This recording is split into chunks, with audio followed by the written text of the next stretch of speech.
এবং উপস্থিত ଥିବା ଶ୍ରେଣୀ ଶିକ୍ଷକ ମ୍ୟାଡ଼ାମ ଏବଂ ବଡ଼ ମ୍ୟାଡ଼ାମ ଏବଂ ଆମର ପ୍ରଥମ ଦ୍ୱିତୀୟ ବର୍ଷର ଛାତ୍ରଛାତ୍ରୀ ବୃନ୍ଦ ଏବଂ ଆଗ ଧାଡ଼ିର ହେବାକୁ ଯାଉଥିବା ଶିକ୍ଷକ ଶିକ୍ଷୟିତ୍ରୀ। ଆଜି ହେଉଛି ସେପ୍ଟେମ୍ବର 5 ଗୁରୁ ଦିବସ, ଯିଏକି ଯାହାଙ୍କର ଅବସର ପାଳନ କରାଯାଉ ରାଧାକୃଷ୍ଣଙ୍କ ଅବସରରେ। ସେ ହେଉଛନ୍ତି ଆମର ଭାରତର ପ୍ରଥମ ଉପରାଷ୍ଟ୍ରପତି ଏବଂ ଦ୍ୱିତୀୟ ରାଷ୍ଟ୍ରପତି। ଗୁରୁ ଗୁରୁର ଅର୍ଥ କ'ଣ? ଯିଏ ଆମକୁ ଅନ୍ଧାରର ଆଲୋକ ଆଡ଼କୁ ଦେଖାଇ ନାହାନ୍ତି, ସେ ହେଉଛନ୍ତି ଆମର ଗୁରୁ। ପ୍ରଥମ ଗୁରୁ କିଏ? ସେ ହେଉଛି ଆମ ବାପା ମା। ତାପରେ ଯିଏ ଆମକୁ ପାଠ ପଢ଼େଇ ନାହାନ୍ତି, ସେ ହେଉଛି ସେକେଣ୍ଡ ଗୁରୁ। ସେମିତି କହିବାକୁ ଗଲେ ଏଠି ଶପଥ ନେବା ଯେ ସମସ୍ତେ ଜୀବନରେ ଭଲ ଶିକ୍ଷକ ହେବା ଆଗରୁ ଭଲ ମଣିଷଟା ହେବା ଆବଶ୍ୟକ।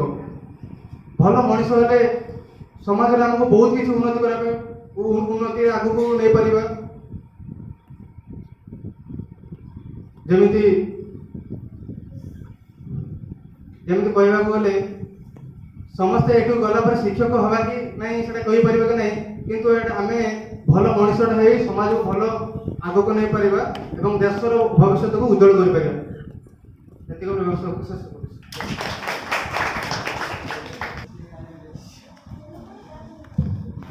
सम्माननीय सभापति महोदय अरुणज्योति मैडम, और प्रियर गुरुमा सुषमा मैडम, आम वार्डन सुनीता मैडम एवं प्रथम एवं द्वितीय वर्षर समस्त गुरु छात्र छात्री माने प्रथम गुरु पवित्र गुरु दिवस अवसर मोर गुरु समस्त गुरुमा एवं समस्त गुरु छात्र छात्री मानक हार्दिक शुभेच्छा जनाऊँगी। तो गुरु दिवस विषय तो आज कौन आम प्रथम वर्ष द्वितीय वर्षर मैडम मैंने बहुत किसी कथा गले, तेणु मुझे रिपीट करने को चाहूनी। गोटे छोट वक्तव्य रखा चाहूँगी। गुरु को नमणिब नर गुरु ही साक्षात ईश्वर। सी हूँ मनीष रूप में जड़े असाधारण ईश्वर जी कि गुरु। तो विषय आम भी कौन भी कहीपर जिते कहले भी कम पड़ तेणु आम समस्ते मन रखा उचित जे गोटे देशर भाग्य तार श्रेणी प्रकोष्ठ श्रेणी गृह ही निर्धारित हुए। तेणु देशर भाग्य कौन आड़े गति कर देशर भविष्य कौन हो पचर शिक्षकों भूमिका बहुत बहुत अतुलनीय भूमिका रही।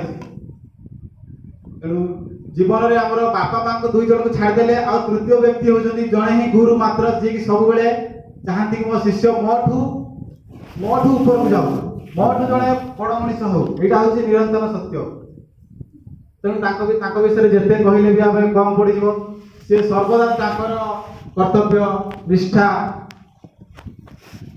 निष्ठा पालन करके जड़े शिष्य जमी जीवन में आग भल मनीष भाव में हम कि जहाँ भी जीवन में जहाँ भी किसी हो जो जगह था ना कहीं गोटे भल मनीष परी मनीष होगा सम्मान आदर पाइब स्नेह आदर पाइब से ही शिक्षक सब चेष्टा करते।